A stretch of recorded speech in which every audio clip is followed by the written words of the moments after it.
Yan, magandang umaga sa ating lahat. At ngayon ay linggo.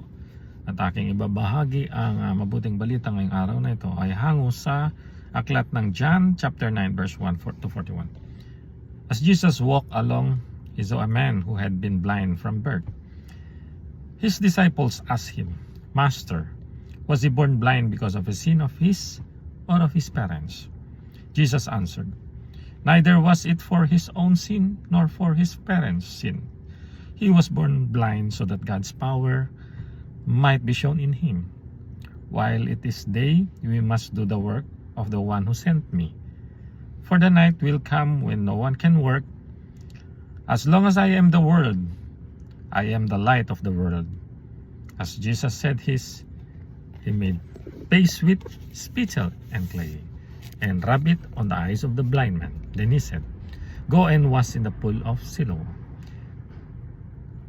So the blind man went and washed and came back able to see. His neighbors and all the people who used to see him begging wondered. They said, "Isn't this the beggar who used to sit here?" Some said, "He's the one." Others said, "No, but he looks like him." But the man himself said, "I am he." They asked him, "How is it that your eyes were open?" And he answered, "The man called Jesus made a mud paste, put in my eyes, and said to me, 'Go to Siloam and wash.' So I went and washed, and I could see." They asked, "Where is he?" And the man answered, "I don't know." The people brought the man who had been blind to the Pharisees. Now it was a Sabbath day. When Jesus made mud paste and opened his eyes, the Pharisees asked him again, "How did you recover your sight?" And he said, "He put the paste on my eyes, and I washed, and now I see." Some of the Pharisees said, "The man is not from God, for he works on the Sabbath." But others wondered, "How can a sinner perform such miracles sign?" They were divided, and they questioned the blind man again. After all this, the Jews refused to believe that the man had been blind and recovered his sight. So they called his parents and asked them, "Is this your son?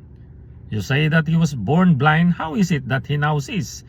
The parents answered, "He really our son, and he was born blind. But how it is that he now sees, we don't know, neither do we know who opened his eyes. Ask him. He is old enough. Let him speak for himself." The parents said this because they feared the Jews, who had already agreed that whoever confessed Jesus to be the Christ was to be expelled from the synagogue. Because of that, his parents said, "He is old enough. Ask him." So a second time, the Pharisees called the man who had been blind, and they said to him, "Tell us the truth. We know that this man is a sinner." He replied, "I don't know whether